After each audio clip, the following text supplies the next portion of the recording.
All right, so you've recorded for 6 labels, you've played on 4 continents, you've served 27 years in the military, and you've earned 3 degrees, and you've taught music for 6 years. So we've got plenty to talk about, but what I would like to do is to go back to your childhood and kind of gain an understanding of how these things that we don't know about shaped who you are today. Well, I grew up in Oklahoma, and my grandfather and grandmother were professional orchestral musicians. Mm-hmm. And my grandfather was a clarinetist, and he was teaching at that point when I was growing up in his studio in his backyard, and I would see students kind of file in and out for lessons. And at some point, when I turned 6 years old, he said, "All right, it's time for you." So I started playing clarinet, studied with him up until I went into college. Yeah. Were you close with him? Oh, yeah. Real young? Yes. You spent a lot of time there? Yeah, my mom would bring us over every Wednesday night for my clarinet lesson and dinner. Yeah, that's nice. Were you curious about the craft before he suggested that you pick it up? Yeah, absolutely. I really wanted to get in to take lessons, seeing all these kids coming in and out of his studio, and so I was chomping at the bit, and he finally gave me the go-ahead. It's a way to make Papa proud too, huh? Yeah. That's cool. How did it progress? How long did you take lessons with him until you kind of broke out on your own? I studied with him until I went to college. Oh, wow. So I don't know what the math is there, but went to University of Oklahoma for my bachelor's degree in music education, so I started studying with a different teacher at that point. Yeah. Did you feel prepared for class when you got there? Like, oh, yeah. How good of a job did he do? Excellent. He was the premier teacher in the Oklahoma City area. Oh, okay. For woodwind, all woodwinds. Lucky you. Yeah, absolutely. I've discussed this with many bands. Genres come into play when we're speaking about people, how they learn to play in the first place and what they choose to play as a result of maybe their upbringing or their interests, things like that. I would imagine that genre is even more so important in jazz, especially when you're playing the clarinet, because you're probably learning jazz standards in the very beginning.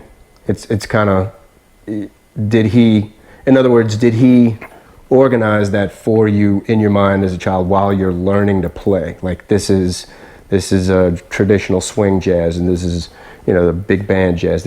How did you come to find out, I guess, the different areas of jazz? Well, my grandfather was strictly a classical clarinetist. Okay. So I didn't really start playing jazz until I got into high school, and we had a pretty successful high school jazz band in my school. Yeah. And so I was curious about it at that point. A lot of my friends were in the jazz band. Of course, clarinet's not really typically in the jazz band, in the traditional big band. And so I wanted to play, but there wasn't an outlet, and so I formed a little traditional jazz group myself and started learning myself. My grandfather gave me a book on Dixieland. I think it was called Dixieland Tunes or something like that. I was going to ask how he felt about it. Yeah. He never played jazz and never improvised, but I think he was certainly supportive of me doing it. Yeah, that's good. I don't know really what he thought about it and about jazz per se. I don't know that I was certain he heard me play jazz, but I can't think of a time where he did. But he certainly heard me play classical music. Yeah. When I was growing up and in college. Looking back, do you feel like there's a preferred order of things? Like when you're starting out, should they stick to classical and then transition to something more freeform like jazz, or does it matter, do you think? Well, I guess there are arguments on both sides of that question. So, speaking from my perspective, being classically trained, I always strive to get a great clarinet sound when I play, and my technique is, fundamentally sound because I've put a lot of time in the practice room. Yeah. And then you veer off into jazz, and those elements transfer over. So, but then on the other side of the coin, like the early jazz players had no training whatsoever. They just picked up these instruments and they started playing. So, I don't know, do they use their ears more than I do, and I use my brain more than they do? I don't know. Sure. Yeah, I don't know that it matters, I guess, as far as curriculum, but I think on the top end, when you reach a point in your life where you start to compose your own music, it can be heard. Your influences can be heard. You know? Sure. So your background before that moment kind of bleeds through. It doesn't matter what style you chose to write it in right now, but some of the other style will bleed through, you know. I think that's what makes people unique, you know, and their compositions unique, you know. So you played in college and on the side, so you were with the school band and you had your own band? That was when I was in high school. So okay. Yeah, so I had I played in the band at high school, and then started this traditional jazz group, and then I went to college and studied music education was my degree, but I studied classically in college, and then I started branching out and playing saxophone in the jazz band there. Yeah. Now, didn't you minor in Latin studies? For my doctorate degree, yeah. Oh, okay. Yeah, Latin American music history. Latin American music history. Yeah. Okay. What was the attraction there? Well, Catholic University, where I earned my doctorate degree, is one of about 3 universities in the United States that have a Latin American program for music. So it was a unique element of the school there, and I really thought it would be interesting. You could get a minor, which I didn't even know existed for a doctorate degree, and so I looked at the requirements for it, and it was an interesting track. So I basically catered all of my recitals towards Latin American music. This is all classical, no jazz until my final project, and they had a really great Latin American teacher there, so I took a lot of history courses from her and learned quite a lot about classical music in Latin America, which I really hadn't been exposed to in my bachelor's or master's degree. Right, sure. And so I guess it was a plus, you enjoyed it. Absolutely. Did it, I hate to use the corny term, but did it sort of expand your horizons in the field of music, where did you find yourself kind of playing with a different flair or a different flavor? Well, it's interesting, the classical music from Latin America was really highly influenced by Europe. So, so the governments from those countries down there would send their top composers back to Europe, to Paris or to Italy or England to study, and then they would come back, and a lot of those composers sound very European from that era. That's interesting. So some of the pieces did introduce things that we would describe today as perhaps clave, but back then they weren't thinking about that. They were using their indigenous rhythms and incorporating that into their classical music. Thinking of Guastavino, for instance. Okay. That's a composer. I played one of his pieces, and it definitely had at this juncture in my life, I would consider it a clave, what he was using, but completely classical. You wouldn't hear that clave rhythm necessarily unless you were analyzing it. Is the Latin American sound more prevalent when you get to jazz, even traditional jazz? Because jazz in my mind seems more freeform than classical music. It's not to the grid as much. I don't know how to really phrase it. Yeah, so early jazz was drawing heavily on the forms of European music. And so the early jazz, and even before jazz with the ragtime music, those kinds of pieces, although they're using slightly different harmonies, they still sound pretty structured and using those same forms that the European classical musicians were using. And then it started to break away from that and become a little more, like you say, free form as it progressed throughout history. How did all this influence you moving forward? Did it change what you thought you might want to do with your life, or did it change your own compositions? You mean learning about Latin American music? Sure, because, I mean, up until that point, you were, I mean, it was American and European, correct? And then you learned about something slightly different. I mean, they had, turns out, similar origins, but did it change the way you felt about things? Did it change kind of your course in life or anything? I guess it expanded my repertoire a bit, and it's opened up some doors to, for instance, I'm doing a presentation in January about the history of the samba, which was the subject of my dissertation. Awesome. And so, yeah, I think I don't know that it really changed what I'm doing per se, but it has changed some of the presentations that I'm doing and some of the music that I play. I play more bossa nova now than I did prior to my studies. Sure. That's cool.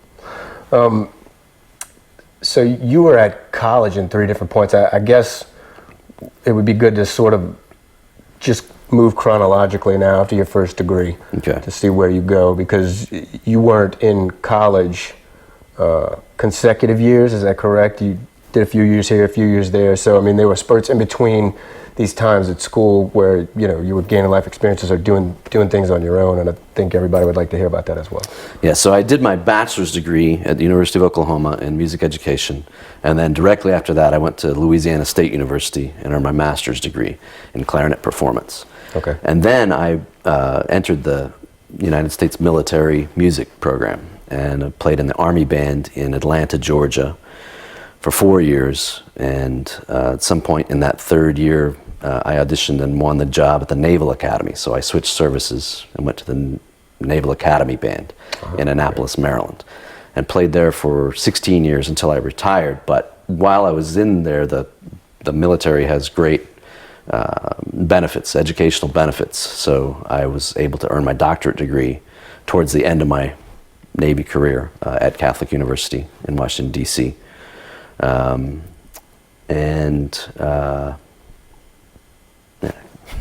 What brought you down to Louisiana? Was there something at LSU that you couldn't find anywhere else, or something that attracted you there? Well, I retired from the Navy in 2014 and was teaching at Catholic University and playing lots of gigs up there in the Washington, D.C. area. And then my wife's daughter has 3 little kids, and we were coming down here all the time visiting. And I said, why don't we just retire down here and get me close enough to New Orleans to play gigs? And the rest is history, as I say. How are you enjoying it now? That's great. It's a wonderful move. Yeah, that's good. It is nice to be within proximity to what you love, you know, but still be able to step back out here for a while. Right. Peace of mind, sure. Right. So, okay, so you started, and see, I didn't realize that either. I don't know if that was in your bio or not, that you started off in the Army and then transitioned to the, is that common? Not very common, and I didn't think so. I had to go to boot camp twice. Oh, wow. Yeah. Glutton for punishment. Yes. Yeah, they changed the rule about 6 months after I did that, so that you didn't have to anymore. So I was one of the unlucky ones. Yeah. Unfortunate. Yeah. So what were you able to do there besides get a degree? What were some of the things that you were doing while there?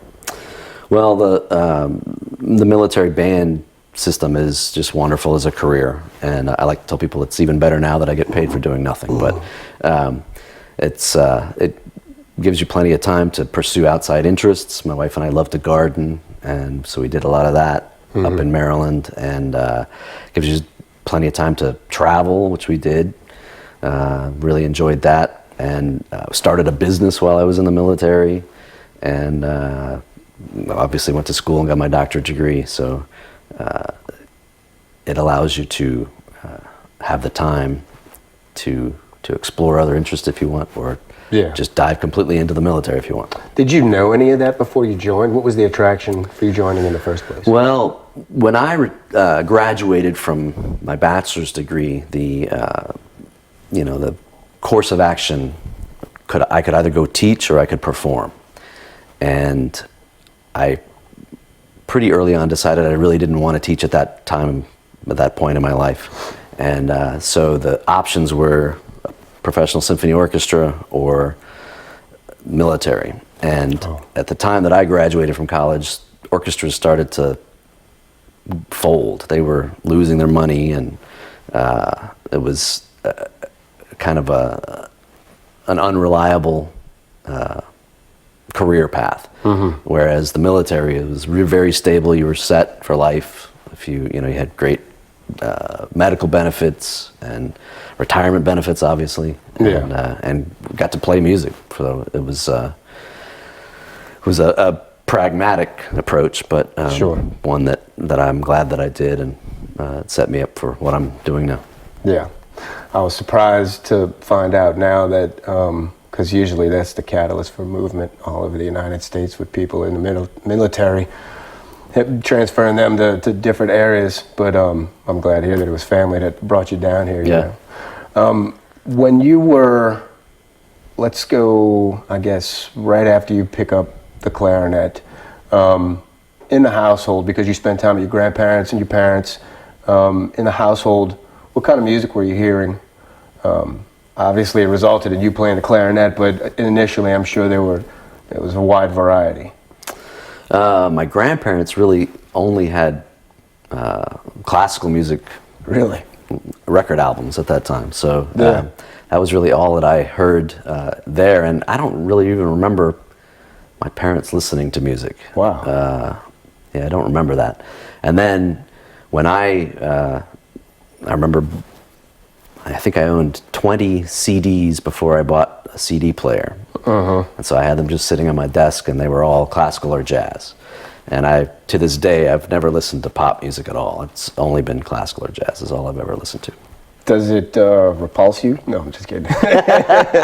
Is it? Why do you suppose that you gravitate towards those genres? Do you believe it was directly as a result of your grandparents? Perhaps. I don't know. I guess I just that's where my interest lies. So, Yeah. That's interesting. 20 CDs before you got the player, and the first music you listen to. That's kind of uncommon. I suppose, I guess I should ask you, because I wouldn't have any idea. When do you start to see the dynamic? And I sort of touched on this earlier, asking you kind of what your grandfather instilled in you as far as the divisions amongst classical and jazz, and within jazz and within classical. When do the dynamics start to really play a role in your life? Because you started playing really early, actually physically playing instead of just listening to it. So mechanically, you had to be aware of this at some point in time. After getting the technique down, you know what I mean? When, at what point in your life did it start to impact you, or did you start to realize that there might be one set of mechanics, but there are different ways and different styles within these genres? Do you understand what I'm saying? I mean, you'd have to be a little bit further on down the road. Yeah, I think so. I think the first inkling of that would have been in high school when I started to play jazz, because, like I said, I was never taught jazz by my grandfather, and don't remember listening to jazz with him.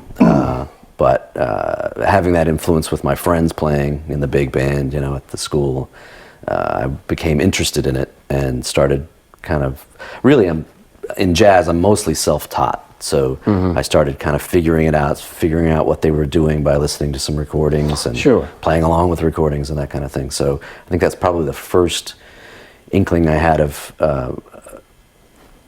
a different way to play the clarinet. Right.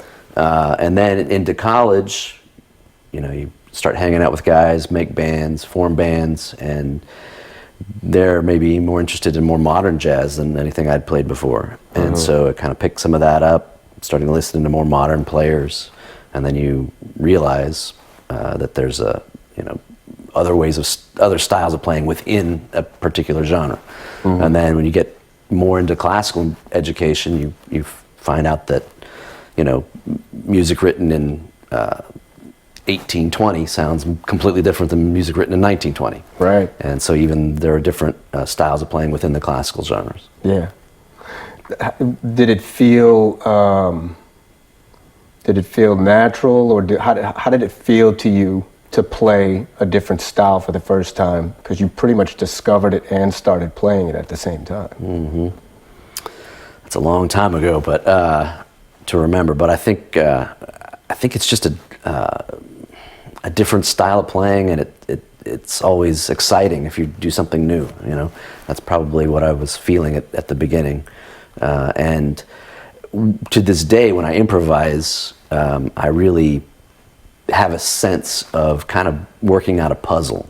So you have these elements within music, and you're looking at a chord change, and you can play certain notes within that chord change that'll sound good, and then it has to progress to the next chord. And how do you make that happen that's both musical and intellectually interesting? So sure. I had interviewed a sax player, and he had started out with school bands. He actually grew up in Norway. They're not affiliated with the schools, but they're extracurricular. So a lot of the kids would volunteer, and he, like his friends, would go volunteer. But at any rate, he learned from sheet music, and he felt like when he was able to, years and years later, get on stage and improvise, it was just like breaking out of the mold, And for him, it happened later on in life, so I'm sure the memories were fresh in his mind. But it seems like it's a notable event in someone's life, because you're taking something that you already have learned, but applying it in a completely different manner. Yeah, exactly. Yeah. So you are able to play on different continents through the military, or how did you end up traveling the continents and playing? So all of the military bands have slightly different jobs to do, and I was at the Naval Academy for most of my career, and that band's job is really to support the Naval Academy. So we would do run-out concerts to New York and Virginia, but other than that, really didn't travel in the military band. So my traveling would be, personally setting up a concert here or there over the years. Wow. What, out of curiosity, what is the Naval Band doing, like when you say it's in support of the Naval Academy or the Navy, did you say? Well, both, really, but stationed at the Naval Academy. So we would perform functions there. So we had a concert band. We'd play concerts in the summer twice a week, and in the winter twice a month. And then we had a marching band that would support, parades at the Naval Academy when dignitaries would arrive, or when the students there, the midshipmen, would have their parades. We had ceremonial bands if there were military retirements or promotion ceremonies. I had, smaller groups like a woodwind quintet, brass quintet. There was even a rock band attached to our band they actually did tour the country, but the part of the band I was in, we really didn't tour much. So it was basically within proximity to the academy, or I guess an installation in the area? Mostly at the academy, yeah. Okay. Yeah. And then while you're doing that, did you travel, or that came after you retired? While I was in the service, we traveled. We went to China and went to Europe. And you traveled with them some to play? No, that was privately. So so when the band would be on leave, on vacation, then my wife and I would go set up things to do in other countries. And how did that go for you? Because did you learn from somebody else doing that, or you just kind of figured it out on your own? Just figured it out. Yeah, you have certain times you can take off, and so would do that. Yeah. And you were performing? Most of the time. Sometimes, yeah. Sometimes we would just go for a vacation, but I got you. Yeah, I was kind of touching on how it came that you were performing in other countries.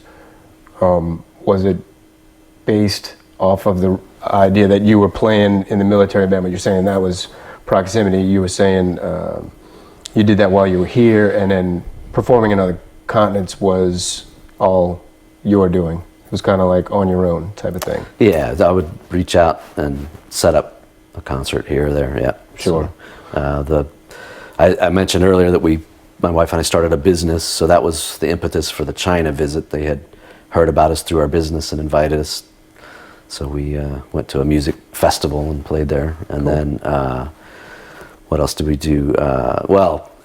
Through the International Clarinet Association, which I'm a member of, I played several times in Europe while I was in the military for their convention. That convention moves around every year to usually I think 2 years in the United States and then 1 year somewhere overseas. And then there was a European clarinet festival that I went and played. Actually, I played in uniform on that one. So I represented the military when I played. That's cool. For that one, yeah.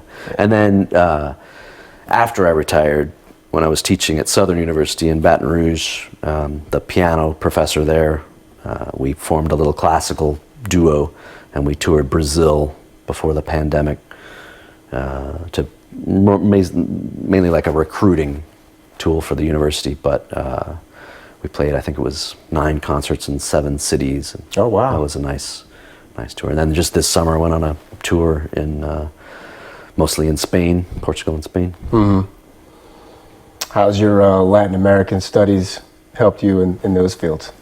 Unfortunately, I didn't learn any Nothing Spanish or Portuguese, so the language didn't do anything for me. But I think when you're educated like that, I think that all is kind of in your body, and I think it affects. Sure. It affects what's happening without maybe you really knowing it. Yeah, I'm sure. Yeah. It's got to come through somehow. Yeah. They walk away with a tinge of familiarity about you. Right. That's funny. So now, and you contacted me recently about this. You're planning your own symphony. Well, so I have a really wonderful friend. We lived in the Washington, D.C. area together, and he's a composer, really a classically trained composer. And I've premiered, I believe, 3 works that he's written specifically for me, as well as numerous works that he's written for a band we used to be in that played new music to old 1920s era silent films. Mm-hmm. And we really just click, both in a friendship as well as musically. We really get each other. And so we both had kind of this simultaneous idea about him composing a concerto or a suite, maybe not a typical concerto, but for jazz, clarinet, and symphony orchestra. Mm-hmm. And the idea is that he'll write multiple movements influenced by jazz, and then after he writes that, we'll try to shop it around to symphony orchestras across the U.S., maybe even internationally, to perform. And I think the idea at this point, we're really in the beginning stages of it, but at this point, the idea is to have the first movement be New Orleans based, where of course jazz was invented, and then the second movement Chicago based, because I was going to say they might beg to differ on that first comment. no, jazz was absolutely invented here in New Orleans. I know, but there's a back and forth between the two. But speak the truth, sir. Yeah, well, so when pretty soon after jazz was invented here, the Navy, ironically, shut down Storyville because their sailors were getting in trouble going into the red light district in New Orleans. Mm-hmm. So a lot of the musicians headed up to Chicago. Great example of that being King Oliver, who also enticed probably the greatest jazz musician in history, Louis Armstrong, to join his band. And then shortly after that, a lot of it went to New York. That became the hub of jazz, and then it started to spread across the country, with mostly New Orleans musicians heading to Chicago and then New York. And then they started to educate those people there, and so you start to get people that are playing jazz that aren't from New Orleans. They start to go to places like Los Angeles and Kansas City, and with even influences in Texas and Oklahoma even. Sure. That's so fascinating. I wonder if migrations like that cause their origin to be more significant. Like maybe in a time before all of these New Orleans musicians were headed out to Chicago, maybe not too many Chicago musicians played New Orleans. I mean, how was the flow between, was New Orleans on the map, so to speak, as a stopping point for musicians before that happened? Do you know? Well, certainly. New Orleans was a major city early on in the history of this country, and I can think of a pianist from Latin America named Louis Moreau Gottschalk, mm-hmm. who toured New Orleans many times playing classical music. He wrote classical music, but with that kind of Latin American rhythm in his classical music, like we talked about earlier. Okay. And so, yeah, so certainly New Orleans was one of the big cities in the United States for musicians to tour to. I don't know about the interaction between Chicago and New Orleans per se, but certainly New Orleans was definitely on the stop for musicians. Sure. Early on. How did you feel about that moving here? I mean, you moved here because of family. It wasn't a musical focus, but did you feel like you were stepping into a playground, so to speak? Well, it was part of the decision, I think, was to be in a city where music is so important. Sure. So I could continue to work. Yeah. Did you? I mean, how much did you know about it before you came here? Did you find yourself researching the roots, or basically, what am I getting myself into by moving down here?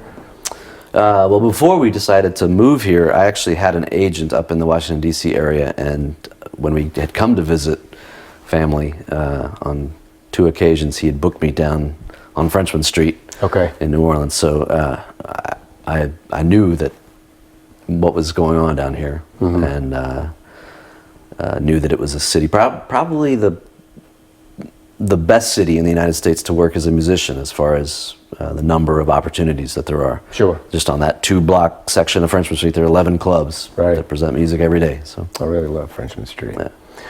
Has being down here, I guess, has it had anything to do with you and the friend writing the concerto? Has it influenced it any, or is it just something that you always had in the back of your mind? I think it was probably influenced here because I just came to the idea not too long ago and talked to him about it, and he said, "It's funny you bring that up because I had a similar idea," and so we've been in communication trying to figure out how to make it happen. Yeah, you were talking about it earlier. Is it something that the both of you have had to kind of educate yourself on the process of during it? Well, like I said, shopping it and things of that nature. Yeah, absolutely.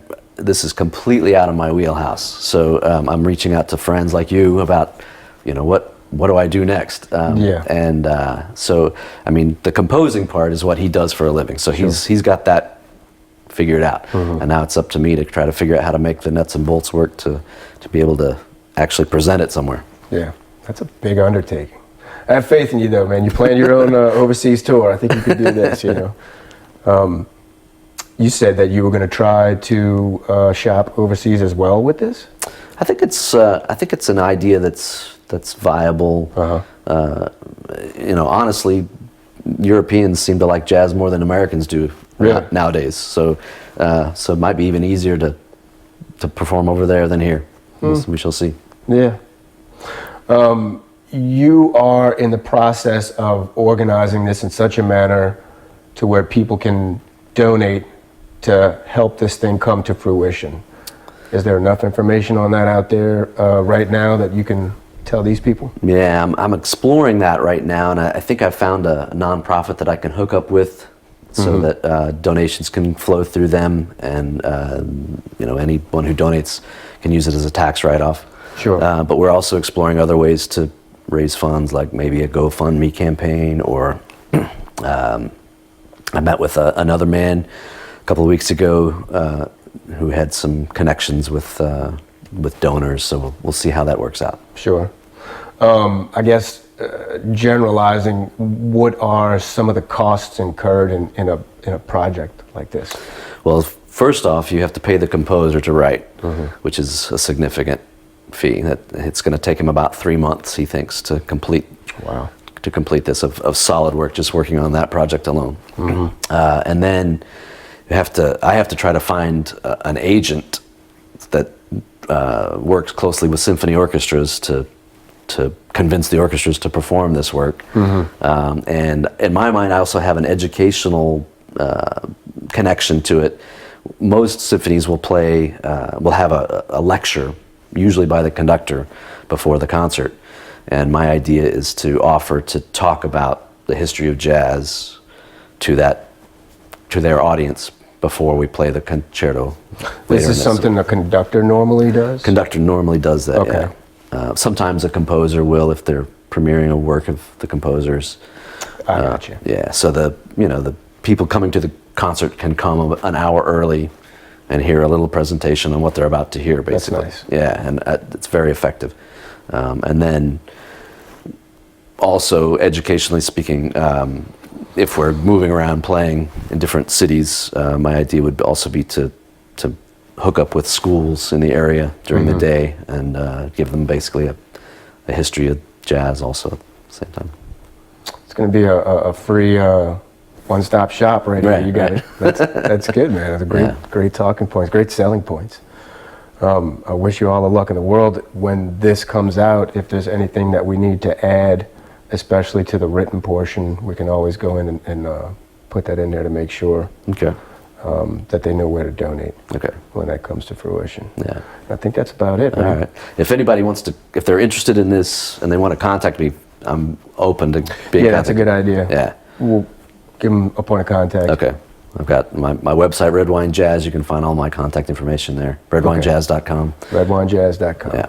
I've been there, actually. That was the first thing I looked at when we first started talking. I really liked it. It was, I was able to navigate to exactly what I wanted to hear. He's got tracks on there, y'all. He's got a lot of different packages for sale, and the bio, pictures. It's really well put together. And I'm one of those rare people that actually updates my calendar regularly, so you can see when I'm playing and where I'm playing. Okay, so it's like they're talking to the real you. Yeah. All right. Well, thank you, man. I appreciate this. Thank you. Good to talk to you. Woo! Super!